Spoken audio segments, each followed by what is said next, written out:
Excerpt from Book 19. Croton is a city in Italy, likewise Sybaris, so named from the river which flows past it. When the Lacedaemonians were warring against Messene and Sparta was stripped of men, the women, and especially the maidens who were of marriageable age, begged them not to allow them to go unwed and childless. Accordingly, young men were constantly sent from the camp in rotation to have intercourse with the women, and they consorted with the first woman they met. From these promiscuous women were born boys whom, when they had grown to man's estate, the Lacedaemonians called Parthenii, among other taunts that they hurled at them. When a sedition occurred and the Parthenii were defeated, they voluntarily withdrew from the city, and, sending to Delphi, they received an oracle bidding them sail to Italy, and after finding a town in Iapyga, called Satyrum, and a river Taurus, to establish their abode where they should see a goat dipping his beard in the sea. Having made the voyage, they found the river and observed a wild fig tree growing near the sea, and overspread with a vine, one of whose tendrils hung down and touched the sea. Assuming this to be the goat which the god had foretold them they would see dipping his beard in the sea, they decided to remain there, and made war upon the Iapygans, and they founded a city which they named for the river Taurus. Archimedes of Colchis had an oracle bidding him, wherever he should find the male covered by the female, there to abide and to sail no farther. When he had sailed around Palatium, he beheld a vine twining over a wild fig tree, and reflecting that the vine was feminine, and the fig tree masculine, and the clinging was the sexual covering, he assumed that the oracle had its fulfillment. Accordingly, he drove out the barbarians who were in possession of the place and colonized it himself. The place is called Rhegium, either because there was an abrupt headland, or because in this place the earth split and set off from Italy, Sicily, which lies opposite, or else it is named after some ruler who bore this name. When Leucippus the Lacedaemonian inquired where it was fated for him and his followers to settle, the god commanded them to sail to Italy and settle that part of the land where they should stay a day and a night after landing. The expedition made land near Callipolis, a seaport of the Tarentines, and Leucippus, pleased with the nature of the place, persuaded the Tarentines to permit them to encamp there for a day and a night. When several days had passed and the Tarentines asked them to depart, Leucippus paid no heed to them, claiming that he had received the land from them under a compact for a day and a night, and so long as there should be either of these, he would not give up the land. So the Tarentines, realizing that they had been tricked, permitted them to remain. The Locrians, having settled the Italian promontory of Zephyrium, were called Zephyrians. They decided that he should remain in place where he was and conduct the war that was threatening from that quarter. They were scattered among the forests and ravines and mountain fastnesses. A certain Tarentine, who was shameless and addicted to every form of sensual pleasure, was nicknamed Thais because of his beauty, which was licentious, and prostituted to base ends among boys. After enlisting the plebeians, they departed, the most frivolous and dissolute of all in the city. Postumus was sent as ambassador to the Tarentines. As he was making an address to them, the Tarentines, far from paying heed to him or taking him seriously, as men should do who are sensible and are taking counsel for a state which is in peril, watched rather to see if he would make any slip in the finer points of the Greek language, and then laughed, became exasperated at his truculence, which they called barbarous, and finally were ready to drive him out of the theatre. As the Romans were departing, one of the Tarentines standing beside the exit was a man named Philonides, a frivolous fellow who, because of this besotted condition in which he passed his whole life, was called Demion. And this man, being still full of yesterday's wine, as soon as the ambassadors drew near, pulled up his garment, and assuming a posture most shameful to behold, bespattered the sacred robe of the ambassador with the filth that is indecent even to be uttered. When laughter burst out from the whole theatre, and the most insolent clapped their hands, Postumus, looking at Philonides, said, "We shall accept the omen, you frivolous fellow, in the sense that you Tarentines give us what we do not ask for."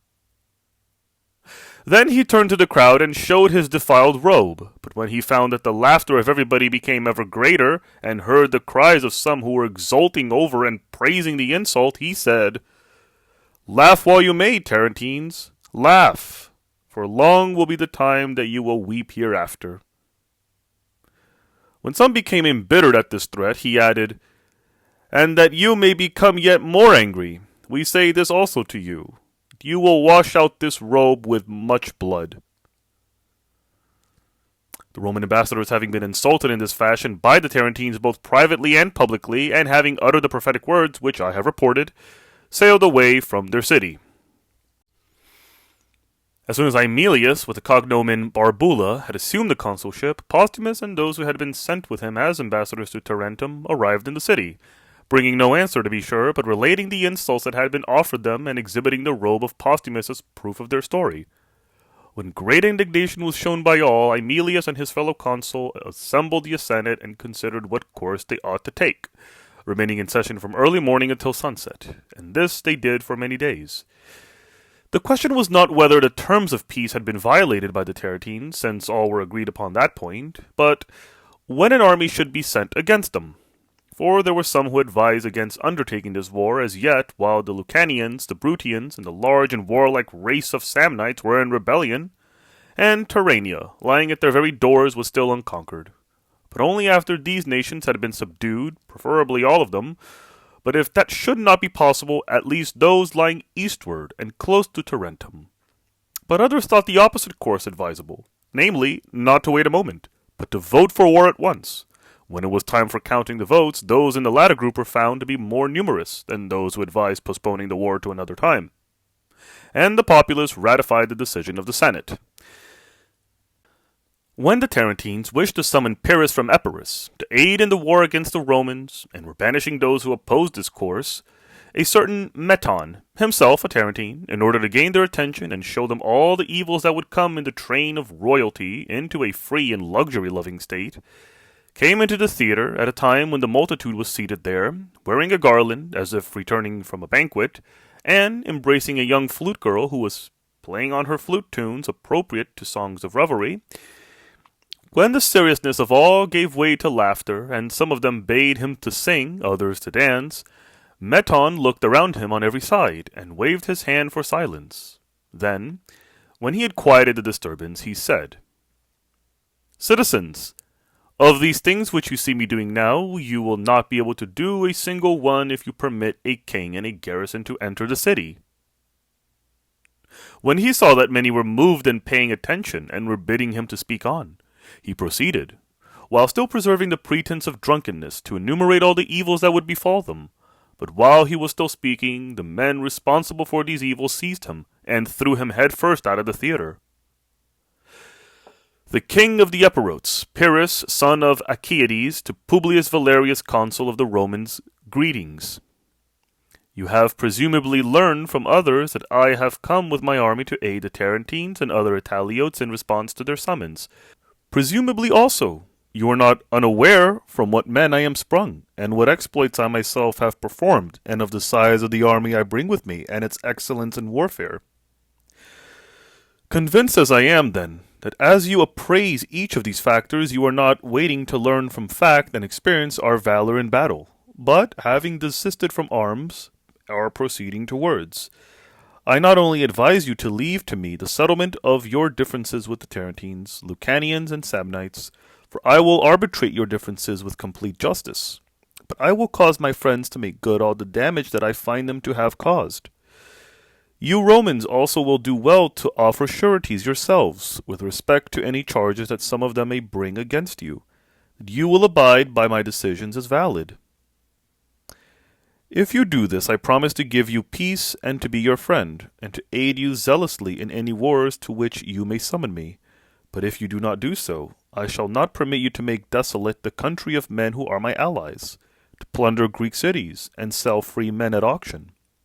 But I shall prevent you by force of arms, in order that you may at last stop pillaging all Italy, and treating all men arrogantly as if they were slaves. I shall wait 10 days for your answer. Longer I cannot wait. In reply to this, the Roman consul wrote back, rebuking the man's arrogance and displaying the lofty spirit of the Roman commonwealth. Publius Valerius Lavinius, general and consul of the Romans, to King Pyrrhus, greetings. It seems to me to be part of a prudent man to send threatening letters to his subjects. But to despise those whose might he has not tested, and whose valor he has not learned to know, as if they were insignificant and of no account, seems to me to be evidence of a disposition that is foolish, and does not know how to discriminate. As for us, we are wont to punish our enemies, not by words, but by deeds. And we are neither making you a judge in the matter of our charges against the Tarentines, Samnites, or our other foes, nor accepting you as surety for the payment of any penalty. But we shall decide the contest by our own arms, and exact the penalties as we ourselves wish. Now, that you are forewarned of this, make yourself ready as our opponent, not as our judge. As for the wrongs you yourself have done us, take thought whom you will offer as sureties for the payment of penalties. Do not expect the Tarentines or our other enemies to offer just redress. But if you have determined to make war upon us by all means, know that the same thing will happen to you that must needs happen to all who wish to fight, before investigating against whom they will be waging the contest. Bearing these things in mind, if you want anything that is ours, first put aside your threats and drop your regal boastfulness. Then go to the Senate and inform and persuade its members, confident that you will not fail of anything that is neither just or reasonable. Lavinius, the Roman consul, having caught a spy of Pyrrhus, armed and drew up the whole army in line of battle, and showing it to the spy, bade him tell the whole truth to the one who had sent him, and in addition to reporting what he had seen, to tell him that Lavinius, the Roman consul, bade him not to send any more men secretly as spies, but to come himself openly to see and learn the might of the Romans. A certain man named Oblicus, with the cognomen Vocinius, a leader of the Farentian nation, observing that Pyrrhus did not remain in one fixed place, but appeared suddenly to all his men in turn as they fought, kept his attention on him alone, and wherever Pyrrhus rode up, he would bring up his own horse opposite him. One of the king's companions, Leonatus, the son of Leophantus, a Macedonian, observing him, became suspicious, and pointing him out to Pyrrhus, said, "Beware of that man, O king, for he is a keen warrior, and does not fight remaining in one position, but watches you and has his attention fixed on you." To which the king responded, "But what could he, being but one man, do to me who have so many defenders about me?" And with youthful bravado he even uttered some boast about his own strength, to the effect that even if he engaged alone with a single adversary, the other would not go off unpunished. The Farentian Oblicus, having thus found the opportunity for which he was waiting, charged him with his companions in the midst of the royal squadron, and, breaking through the crowd of attendant horsemen, he bore down upon the king himself, grasping his spear with both hands. But at the same moment Leonatus, who had warned Pyrrhus to beware of the man, swerved a little to one side and struck the foe's horse through the flank with his spear. But Oblicus, even while falling to the ground, ran the king's horse through the breast, and both fell with their horses. As for the king, the most faithful man of his bodyguards mounted him on his own horse and rode away. In the case of Oblicus, after he had fought on for a long time, and then succumbed to innumerable wounds, some of his companions took him up, after a sharp struggle had taken place for the possession of his body, and bore him away. Thereafter the king, in order not to be conspicuous to his enemies, ordered that his own cloak, purple dyed and shot with gold, which he was accustomed to wear in battle, and his armor, which was more costly than that of the others in point both of material and workmanship, should be worn by the most faithful of his companions, and the bravest in battle, Megacles, while he himself took the other's dun cloak, breastplate, and his felt headgear, and this seemed to be the reason for his escape. When Pyrrhus, the king of Epirus, led an army against Rome, they voted to send ambassadors to ask him to release to them for ransom the prisoners he had taken, either exchanging them for others or setting a price for each man, and they chose as ambassadors Gaius Fabricius, who, while serving as consul 2 years earlier, had conquered the Samnites, Lucanians, and Bruttians in stubborn battles, and had raised the siege of Turi. Quintus Aemilius, who had been Fabricius' colleague, and had been in command of the Tyrrhenian War, and Publius Cornelius, who while consul 3 years earlier had waged war on the whole tribe of the Gauls, and had slain all their adult males. These men, when they had come to Pyrrhus, and had said everything that was appropriate for such a mission, pointing out that fortune is an incalculable thing, that the changes in war are swift, and that it is not easy for mortals to know in advance any of the things that are going to happen, left to him the choice whether he wished to receive money for the prisoners, or to get the other prisoners in their stead. Pyrrhus, after taking counsel with his friends, answered him as follows. You are acting perversely, Romans, when you are unwilling to join friendship with me, but ask to get back your men who have been captured in war, in order that you may have these same persons to use in your war against me.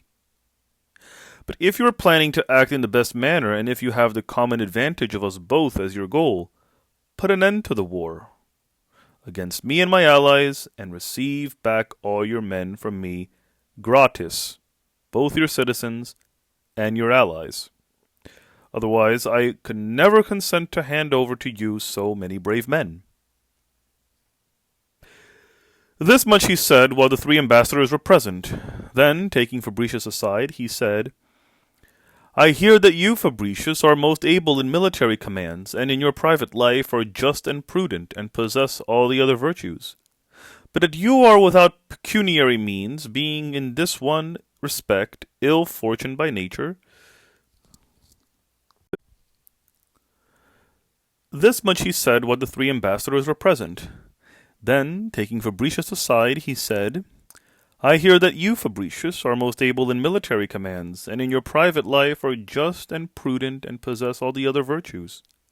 But that you are without pecuniary means, being in this one respect ill-treated by fortune, so that you continue to be no better off than the poorest senators, in the matter of all livelihood. Being eager to supply this defect, I am ready to give you as much amount of silver and gold as will enable you to surpass in wealth all the Romans who are reputed to be the most prosperous.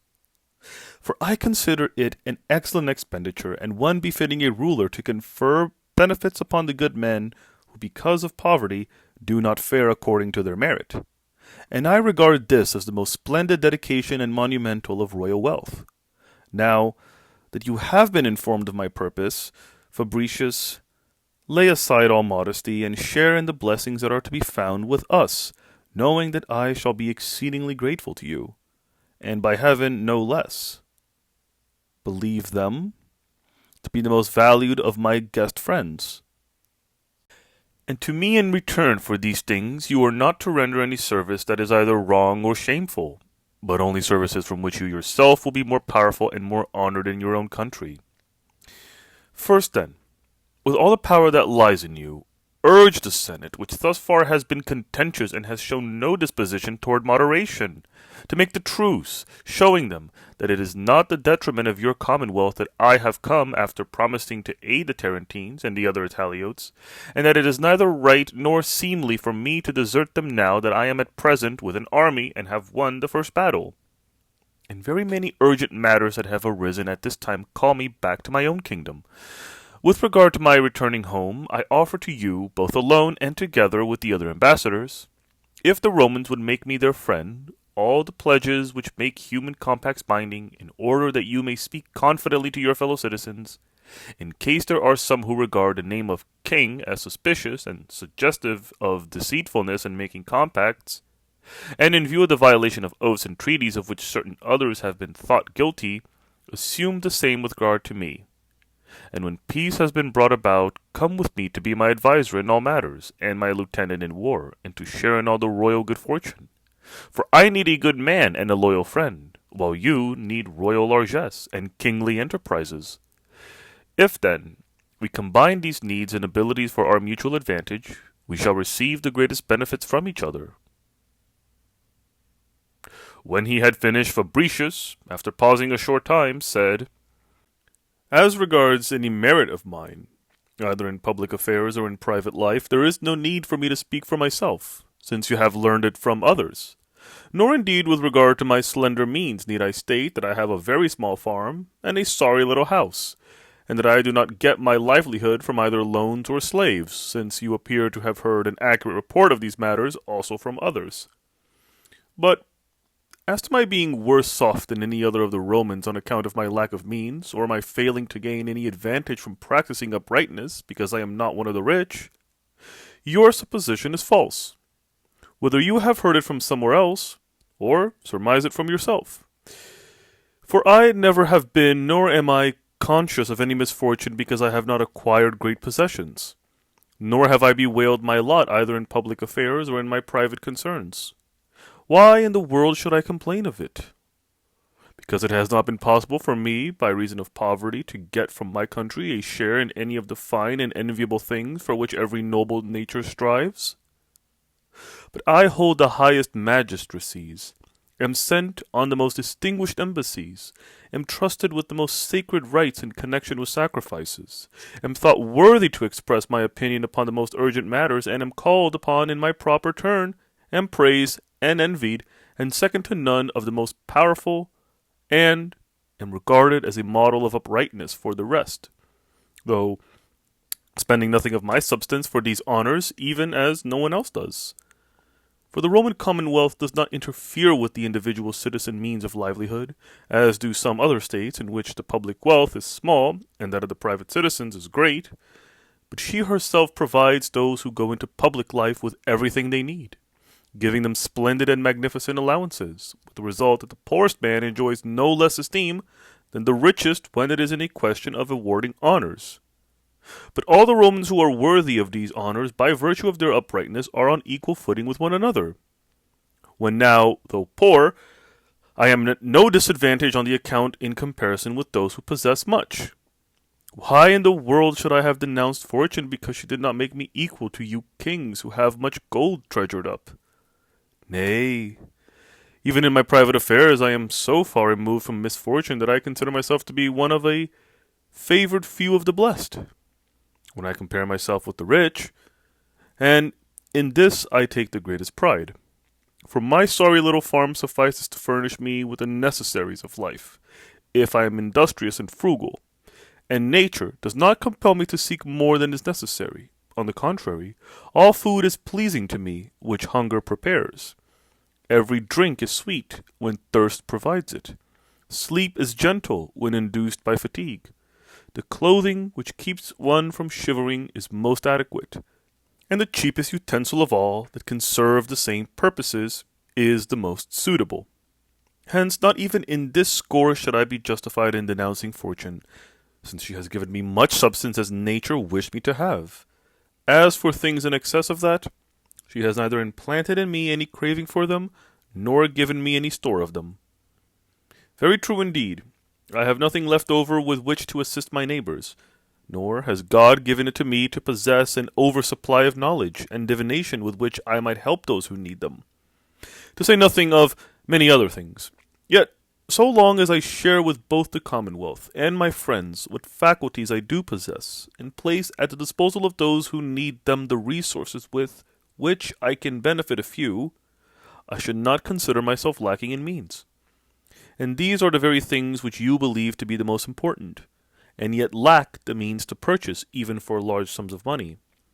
But even if it were ever so true that for the sake of doing kindly services to those in need of acquisition of great wealth merits great zeal and ambition, and if the richest men were the most happy, as you kings think, which kind of affluence would be better for me? An affluence of the riches of which you are now offering me a share dishonorably, or the wealth which I myself might earlier have acquired nobly? For my public career has afforded me proper opportunities for making money, both earlier on many occasions, and especially when, 3 years ago, while I was holding the office of consul, I was sent at the head of an army against the Samnites, Lucanians, and Bruttians, and ravaged a vast territory, defeated in many battles those who arrayed themselves against me, and took by storm and plundered many prosperous cities, from which I enriched my entire army, gave back to the private citizens the special taxes which they paid in advance for the persecution of the war, and turned into the treasury 400 talents after celebrating my triumph. If then, when it was possible for me to take as many of those prizes won by the spear as I could wish, I took none, but for the sake of a good reputation, scorned even the riches gained in an honest manner, just as did Valerius Publicola, and very many others besides, men through whom our commonwealth has become so great. Shall I accept the gifts you offer and exchange the better affluence for the worse? My kind of acquisition had the advantage that it could also be enjoyed with pleasure, in addition to being gained honorably and justly. But your kind lacks even this advantage. For whatever things men receive from others in advance are loans that oppress the spirit until they are repaid, even though one dress them up with honorable names, styling them gratuities, gifts, or favors. Come now. Suppose I should be indeed mad enough to accept the gold you offer me, and this should be known to all the Romans. And then those magistrates who are subject to no accounting for administration, the officials we call censors, whose duty it is to examine into the lives of all the Romans and to punish those who depart from the ancestral customs, should summon me and order me to render an account of my acceptance of bribes, bringing these charges against me in the presence of everybody. We sent you, Fabricius, an ambassador along with 2 other men of consular rank, to King Pyrrhus, to treat for the ransoming of prisoners. You have come back from your mission bringing neither the prisoners nor any advantage to the Commonwealth. Instead, you, alone of all the ambassadors sent with you, accepted royal gifts and the peace which the people voted against making. You made by yourself alone, not for any advantage to the Commonwealth. For how could it be that? But that you might betray her to the king, and that through you he might bring all Italy into subjection to himself, and that through him you might deprive the fatherland of its liberty. For this is the purpose which all pursue who practice, not genuine, but feigned virtue, when they attain to grandeur and importance in affairs. But even if it were not while enjoying the prestige of an ambassador that you accepted a bribe, and if you were not making it from the enemies of your country, nor for the purpose of betraying and tyrannizing over your fellow citizens, but receiving it as a private citizen, and from an ally, and with no detriment to the Commonwealth, are you not deserving of the greatest punishment for the following reasons? First, you are corrupting the youth by introducing into their lives an emulous desire for regal wealth, luxury, and extravagance, whereas they need great self-restraint if the state is to be preserved. Again, you are bringing shame upon your ancestors, none of whom departed from the ancestral customs, nor chose shameful riches in place of honorable poverty, but without exception remained on the same little estate that you, after inheriting it, regarded as beneath your station. Furthermore, you are destroying the reputation which you gained from your earlier practices, as a man of self-restraint and moderation, superior to all shameful desires. After this, shall you go unpunished for having become a bad man after having once been a good one? When you ought, even if you were base before, to have ceased to be so? Or shall you continue to share in any of the blessings which are due of the good, instead of quitting the city, the better course, or at any rate, the forum? If with these words of censure they expunge my name from the Senate roll, and reduce me to the ranks of the disenfranchised, what just answer shall I be able to make to them? Or what just action should I take? What manner of life shall I live thereafter, when I have fallen into such disgrace and involved all of my descendants? And to you yourself, how shall I longer appear useful, when I have lost all influence and honor among my fellow citizens? The grounds for your present enthusiasm for me. The only course, then, that is left for one who can no longer keep a place for himself in his country is to depart with his entire household, condemning himself to shameful exile. After that, where shall I spend the rest of my life? Or what place will receive me when I have lost, as I probably shall, my freedom of speech? Your realm? And you will provide me with all the felicity a tyrant enjoys? Yet what boon will you give me as great as the one you will be taking from me, when you take away the most precious of all possessions, liberty? And how could I endure the change in my life, learning late to be a slave? For when those born in countries ruled by kings and tyrants, if they are of noble spirit, crave liberty, and consider all other blessings inferior to it, will those, I wonder, who have lived in a state which is free and has learned to rule over others, bear with equanimity the change from better conditions to worse, consenting to become slaves instead of free men, in order to set splendid tables every day, to be attended everywhere by a multitude of slaves, and to have unstinted enjoyment of handsome women and boys, as if human happiness depended upon these things rather than upon virtue? Yet as for these very things, granted that they are well worth striving for, what joy would their use bring when it has no assured permanence? For it lies in the power of you rulers who provide these pleasures to take them away again when you yourselves wish. I say not of the envyings, the slanderings, the fact that not for a moment does one live without danger and fear, and all the other experiences, distressing and unworthy of a noble spirit, which life at the courts of kings bring with it. Let no such madness seize Fabricius, that he should leave the renowned city of Rome and prefer life in Epirus, or that, when it is in his power to be leader of a state that holds the leadership, he should be ruled by one man whose thoughts are in no wise those of the other citizens, and who is accustomed to hear from everybody what is calculated to please him. At any rate, though I might wish to change my spirit and make myself humble, in order that you might scent no danger from me, I could not do so. On the other hand, if I remain what nature and my habits have made me, I shall appear offensive in your eyes, and shall seem to be diverting control to my own hands. In fine, I can advise you against receiving into your realm not Fabricius only, but also anyone else who is either your superior or your equal, or in general, any man who has been reared in liberal ways and possesses a spirit above that of a private person. For a man of lofty spirit is neither a safe companion for a king nor an agreeable one. Well then, as regards your private interests, you yourself will determine what you must do. As for the prisoners, come to some reasonable decision, and permit us to depart. When he stopped talking, the king, admiring his nobility of soul, took him by the hand and said, "It no longer enters my mind why your city is renowned and has encompassed so vast a dominion, since she is the nurse of such men. And above all things, I could have wished that no dispute should have arisen in the first place between me and you Romans. But since it has arisen, and it was the will of some god that only after we had made trial of one another's might and valor would he bring us together, I am ready to be reconciled. And in order that I may be the first to make the friendly overtures to which you invite me, I give up as a favor to your commonwealth all the prisoners without ransom."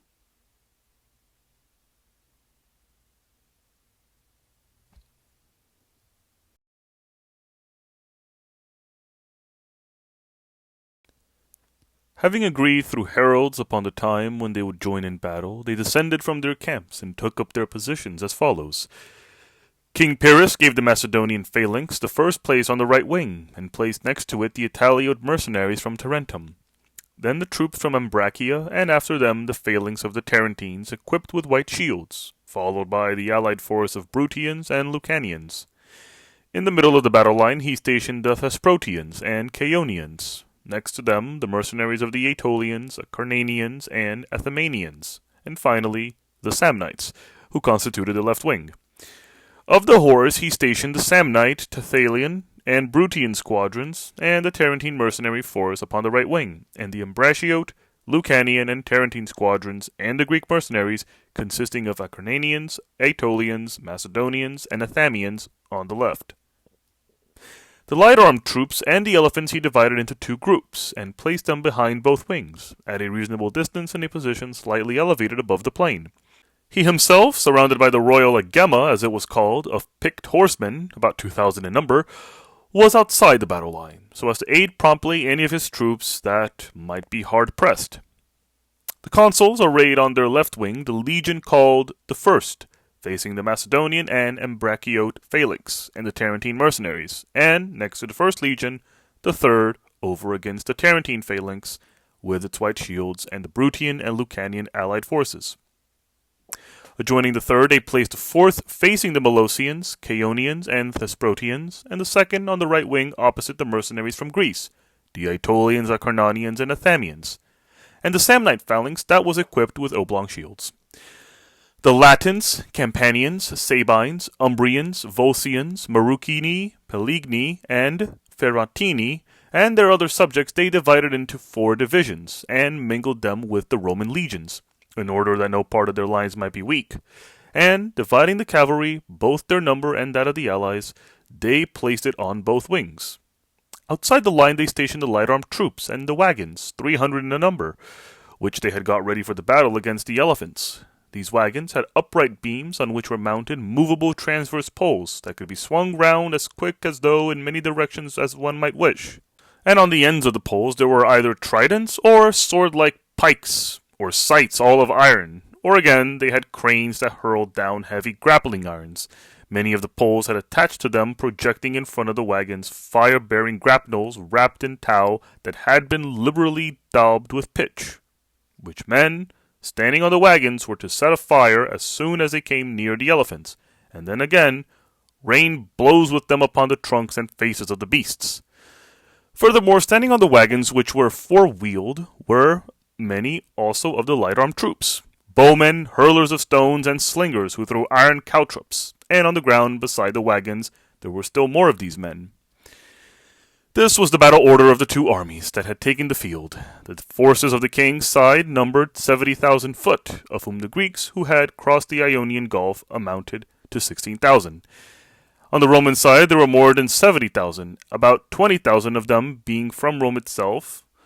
Of horse, the Romans had about 8,000, while Pyrrhus had slightly more, as well as 19 elephants. When the signals for battle were hoisted, the soldiers first chanted their war songs, and then, raising the battle cry to Enulus, advanced to the fray, engaged and fought, displaying all their skill in arms. The cavalry stationed upon both wings, knowing beforehand in what tactics they had advantage over the enemy, resorted to those tactics. The Romans to a hand-in-hand stationary combat, and the Greek horse to flanking and deploying maneuvers. The Romans, when they were pursued by the Greeks, would wheel their horses about, and checking them with the reins, would fight an infantry battle. The Greeks, when they perceived that the Romans were their equals in combat, would swerve to the right, and, countermatching past one another, would whirl about their horses once more to face forward, and applying the spurs, would charge the enemy's ranks. Such was the character of the cavalry battle. The fighting of the infantry was in some respects similar to it, in other ways different. It was similar on the whole, but different in details, for the right wing of each army was the stronger one, the left being weaker. Nevertheless, neither side turned its back ignominiously to the foe, but both maintained good order, remained with their standards, and protected themselves with their shields while gradually falling back. Those who distinguished themselves for valor were, on the king's side, the Macedonians, who repulsed the first Roman legion, and the Latins arrayed with it, and on the Roman side, those who constituted the second legion, and were opposed to the Molossians, Thesprotians, and Chaonians. When the king had ordered the elephants to be led up to the part of the line that was in difficulties, the Romans, mounted on the pole-bearing wagons, upon learning of the approach of the beasts, drove to meet them. At first they checked the onrush of the beasts, smiting them with their engines and turning the fire-bearing grapnels into their eyes.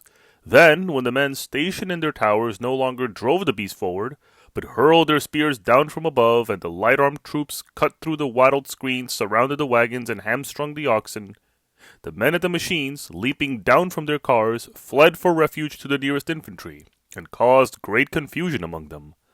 The Lucanians and Bruttians, arrayed in the middle of the king's battle line, after fighting for no great while, turned to flight when repulsed by the fourth Roman legion. When once these gave way, and their part of the line was broken through, the Tarentines also, who had their station next to them, did not remain, but they too turned their backs to the enemy and fled. When King Pyrrhus learned that the Lucanians, Bruttians, and Tarentines were in a headlong flight, and that their part of the line was disrupted, he turned a part of the squadron that was with him over to the other commanders, and from the right wing sent other horsemen, as many as he thought would be sufficient, as reinforcements to those who were being pursued by the Romans. But during the time that it was going on, there was manifest intervention of the divine power on the side of the Romans. Some of the Daunians, it seems, from the city of Argyripa, which they now call Arpi, 4,000 foot, and some 400 horse who had been sent to the assistance of the consuls, arrived near the royal camp while proceeding by mere chance along the road that led into the enemy's rear, and saw the plain full of men. After stopping there for a short while and indulging in all manner of speculations, they decided not to descend from the heights and take part in the battle, since they did not know either where there was a friendly force or where a hostile one, nor could conjecture in what place they should take their stand in order to render some aid to their allies. And they thought it would be best to surround and destroy the enemy camp, since not only would they themselves get much fine booty if they should capture the baggage, but they would also cause much confusion to their enemies if these should see their camp suddenly ablaze. The scene of the battle was not more than 20 states distant. Having come to this decision, and having learned from some prisoners who had been captured when they had gone out to gather wood, that only a very few were guarding the camp, they attacked from all sides. Pyrrhus, learning of this through the report of a cavalry, who, when the siege of the camp began, drove his horse through the enemy's lines, and applying the spurs, was soon at hand. Deciding to keep the rest of his forces in the plain, and not to recall or disturb the phalanx, but sent the elephants and the boldest of the horse, carefully selected, as reinforcements for the camp. But while these were still on the way, the camp was suddenly taken and set on fire. Those who had accomplished this feat, upon learning that the troops sent by the king were coming down from the heights against them, fled to the summit of the hill, which could not easily be ascended by either the beasts or the horses. The king's troops, having arrived too late to be of assistance, turned against the Romans of the 3rd and 4th legions, who had advanced far ahead of the others after routing the foes who faced them. But the Romans, becoming aware in advance of their approach, ran up to a lofty and thickly wooded spot and arrayed themselves in battle order. The elephants, accordingly, being unable to ascend the height, caused them no harm, nor did the squadrons of horse. But the bowmen and slingers, hurling their missiles from all sides, wounded and destroyed many of them. When the commanders became aware of what was going on there, Pyrrhus sent from his line of infantry the Ethymanians and Acarnanians and some of the Samnites, while the Roman consul sent some squadrons of horse, since the foot needed such assistance. And at the same time a fresh battle took place there between the foot and horse, and there was a still great slaughter. Following the king's lead, the Roman consuls also recalled their troops when it was near sunset, and taking them across the river, led them back to their camp as darkness was already coming on.